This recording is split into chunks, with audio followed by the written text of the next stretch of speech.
What is going on, guys? Deliversdog Gaming with my review of Akame Got Killed episode 16. And this episode right here, it was definitely so freaking amazing. We had so much action. We had all these dead characters actually putting up a pretty decent fight. And of course, we have the Night Raid. They are actually struggling, or they were struggling, you know, just a little bit against all these dead puppets that like Kurome has brought back. And we even see Akame. She had lost her cool for once because at the beginning of the episode, we saw her charge in there, and obviously, you know, like she was trying so hard to take down her sister, and she realized that with Kurome controlling so many puppets, her movement they should be, you know, a bit more sluggish. So obviously, you know, Akame wanted to use that to her advantage so that she could end this fight as soon as possible. But we see now that when she tried that, we had this other guy with this like lance or spear, I guess. He actually came in there and he protected Kurome, and Akame definitely recognized this guy because it was actually someone that they grew up with. And so we see now that when the danger beast, when it puts Kurome and her friend, you know, like off to a safe distance, we see now that it actually prepared this like massive laser attack, and we saw everybody, you know, because they all recognized how dangerous this could be. So quickly they all got the way, and we see now that when this beast used this attack, not only did well, it definitely changed the battlefield, but luckily all the members of Night Raid were like able to dodge that, which is definitely a good thing. And so we see now that like all these puppets, they were kind of like made, or they kind of like brought back to counter, you know, Night Raid, because obviously, you know, most of these puppets they were easily able to take on, you know, Night Raid for the most part before Night Raid was able to get the upper hand on them. But we have Susanoo. This guy right here is no freaking joke. He actually wanted to take on, you know, just like Mecha Danger Beast by himself. And after what he did, obviously we see why he had the confidence of saying those words, because everybody else they have to deal with those other puppets. And we see now that it was like it was mine against this gunner, because we saw that like that mime, she obviously tried to like snipe Kurome again, but we did have her puppet, you know, like her childhood friend. He did sense mine, I guess, because we saw him, you know, get in mine's way of the shot, and obviously, you know, he did look at her, and not only that, he also threw a weapon at her, and that right there kind of like laid this rope that allowed this other gunner chick, you know, to get to where mine was. So that way we had a battle between gunners. We had Tasumi versus this 8-man, as he was called. We have Leone fighting against this ex-general. We also had Akame, who went after Bolus, but even though Akame clearly had the upper hand, we had Kurome here sending one of her dead guards, you know, to protect him. I believe his name was like Wall or something. And so who was left? Oh, we have Lubok, who mainly made like a barrier of sorts. So Lubok really did not do much, but we did get it like an interesting idea of his, because he's actually considering confessing, you know, to Nejenda after all this, and that will definitely be a bit surprising if he does. But we also have Chelsea, who's also, you know, sneaking around, and obviously, you know, she's definitely planning something, because we did see her, you know, how about Tasumi, you know, later on in the episode, because we did have this other hunter, this other puppet whose name was Hunter. And this guy right here, he was definitely kind of weird, because we saw him do like these weird body movements, and not only that, he actually could have killed, you know, Tatsumi if it was not for that armor, you know, his Imperial arm. So that right there was definitely shocking. You know, our main character could have died if he was not lucky enough to have the Imperial arm. And so obviously, you know, when we have Leone who like fighting against, you know, just like ex-general, and we see now at one point Nejenda, she actually came in there and she was gonna fight, and that right there, you know, it's quite surprising, because we had like never seen her fight before, and so for it to be her first fight, it's definitely surprising. But we actually learned like her and this guy actually go back. But there was one scene where we have, you know, Kurome, you know, like pretty much giving us this little backstory about these puppets. Like we have we have that guy who's like her guard. Obviously, you know, that was the other childhood friend. she said that 8-man pretty much a meathead, but he like definitely easy to use. That gun chick, she's like very confident in her skill. You could tell by the expression on her face when she get very excited. Wald, who the guy that protected Bolus for like most of the episode, he was actually a pretty good bodyguard who actually got in the way of one of her targets. So she actually killed him. Hunter was a member of this like savage tribe. Who else was left? Oh, and we also have that like ex-general who she killed because he like planned on leaving to go to the Revolutionary Army, and there was also the like mega class danger beast that she got real lucky and found when it was hibernating. And not only that, there were also this like eighth one who couldn't be used yet, but it would definitely make a move soon. And so obviously, Tatsuki was like definitely worried about the 8th one because it could be, a pretty big threat. But obviously it could not move yet, and we see why Kurome did not bring it out with the other, because it was definitely not ready. Even when it did come out, it was still not ready for that. And so pretty much when Nejenda joined Leone, those two were thinking that they were gonna fight, just like ex-general together. But we have Leone kind of like dropping her guard, and that right there gave Kurome, the chance to like slip in there, and she actually cut off Leone's arm, and that right there was crazy. And so then we have Leone, pretty much stopping the blood flow, because obviously if she didn't, she would have died from that. But I do wonder, if, like for people that are like only anime watchers, I did wonder in that scene if they thought that it would be possible if she actually, like would grow her arm back, because obviously, she does have some regenerative abilities, because we saw that when the general was getting the upper hand and beating her with the whip at times, we saw that all the wounds were like definitely healing. And we see now that Leone, she was definitely pissed off, definitely. Obviously, she was definitely very angry at Kurome, but there's no way she can handle her alone, especially with the fact that like Kurome had the bodyguard to protect her, no matter what. And so pretty much what Nejenda told her is that she'll deal with the general, and Leone should go help out Akame with Bolus, because if the two of them, can kill him, then obviously they can go after, Kurome together, because like right now, nobody can touch her when it comes to like one-on-one. They all need to like work together. And so we see now that like Nejenda, she can actually fight. But the thing is though, because of an injury that Estef gave her, right now Nejenda is only at 40% of her true strength. And that right there like definitely surprising. And it makes you wonder, how much longer will it be till she is healed? Because I believe it in the manga at this current time of this review, I do not think that like she's healed fully. Maybe she is, but I probably forgot that part. I have no idea. But to my knowledge, I do not think Nejenda is back at 100%, even at the manga at this point. So who knows how long it will be before we can see her true strength.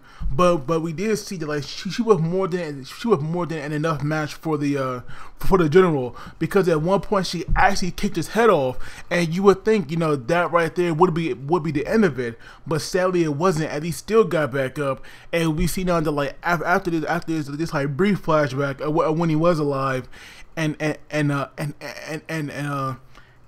had invited her for drinks. We see now that like Nejenda, she was like definitely pissed off, and we see now that like she want to end this once and for all. And so pretty much what she did is she like kicked this guy into the air, and she gave him like this like real nasty punch. That punch right there, it was definitely devastating. After like sent him flying. But then we have Susanoo. He was still fighting against he was still fighting against that danger beast, and we see now that like once again that danger beast, it had prepared another laser attack, but this time the only reason why it hit Susanoo is because he was distracted a little bit. But we did see that that like laser beam, it was so devastating, it actually reduced that general body to like atoms, because like well pretty much to dust, I guess you could say, because all we saw that like left of it was like blood splatter. And so that was like definitely messed up, but at least now it can finally rest in peace. And so now, after that, after Nejenda was like finally able to put down her friend again, she, like we have Susanoo, telling her that the only reason why it hit his arm is because a piece of his body, it was not symmetrical to the other side of it, and that right there, like disturbed him. But we have Nejenda here giving him permission to actually use the trump card, and that right there is by giving him some of her life force. She can pretty much make him go into God mode, and I gotta say, this thing, Susanoo, it looks so freaking badass, and obviously, it was definitely able to it was able to take down the that danger beast, because we saw that this time when it had fire like laser again, he had this mirror that like absorbed the blast and sent him right back at him. But now I'm going to back up a little bit, because obviously we still have those other puppets to deal with, because when Hunter and 8-Man, they were becoming too much for like Tatsumi. But we have Chelsea, who had disguised herself as a member of that salvage tribe, and that right there, like even though he was a puppet, it still had it still had the memories, I guess, or the habits that it had when it was alive, because we saw that we saw that we saw that when the puppet saw an ally, it did stop, but that right there gave Chelsea like a chance to slow it down, as she put a needle in his head, and with his movements now slowed down, we have Tatsumi coming in there and like split it right in half. And not only that, like when Tatsumi was left to deal with the 8-Man, because obviously there was no way Chelsea could fight it. We have him already knowing the 8-Man's movements, and not only that, it like Tatsumi gave him like these are pretty good punches, but that final punch actually hit his head off, and that right there was like definitely brutal. We had like 2 decapitations in the episode. That right there is a bit too extreme, but obviously it doesn't bother me. Like, to be honest, I actually like it, because that right there was awesome, especially the Nejenda one, because you would never think that she could be that strong without her imperial arm, or without one. Like one like she could actually use, because obviously Susanoo was like away doing like another battle. But there was like one scene in the episode that I thought was like really cute, and it was where we have Kurome thinking about Wave, and we do see Wave. He could not really move at the moment, because his body crashed into like this rock. But we did see that like both of them were like thinking about each other, and that right there was nice, because to be honest, I have always liked Wave and Kurome together. Now I'm not saying that they will be together, but obviously their interactions, they make it sound like a pretty nice couple, at least to me. But we do see the like Wave now, he cannot move, so obviously he will not be in the picture for a while now. And even though it is pretty sad that Wave cannot fight right now, because I will say Wave is a beast. People might hate on him now or sleep on him now, but just wait till later on, because Wave will definitely prove his worth.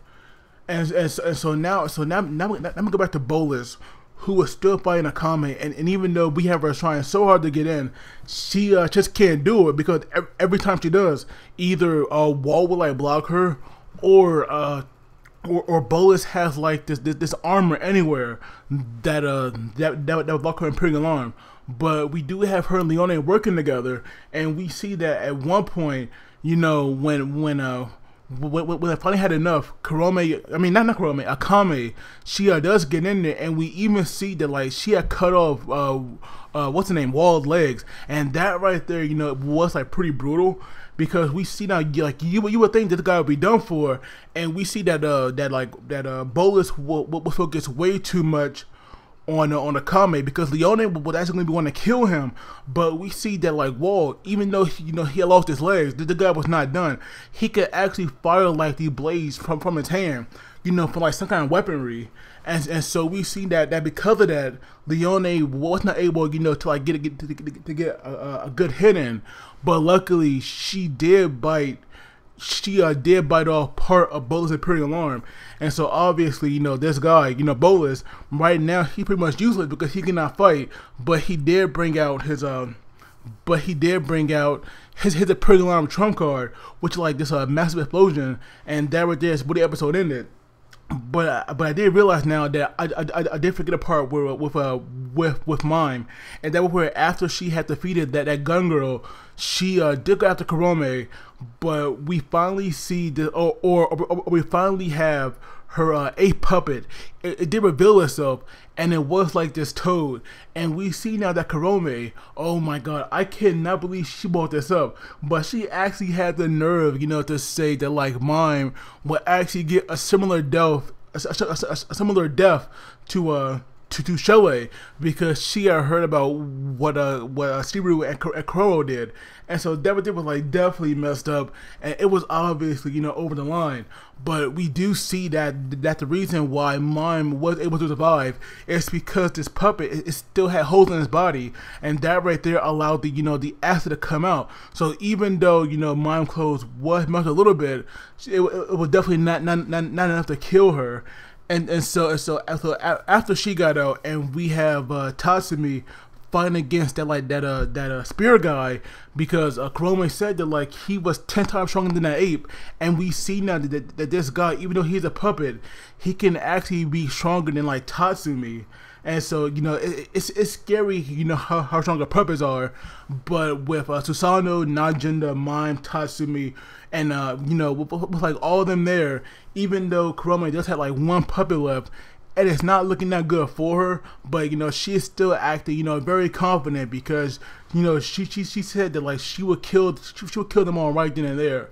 And so it makes you wonder what will happen to her next week, and what's going to happen to Leone, Akame, and Bolus, because after, like I said, after that explosion right there, that right there is what the episode ended. So right now we're up on this cliffhanger ending.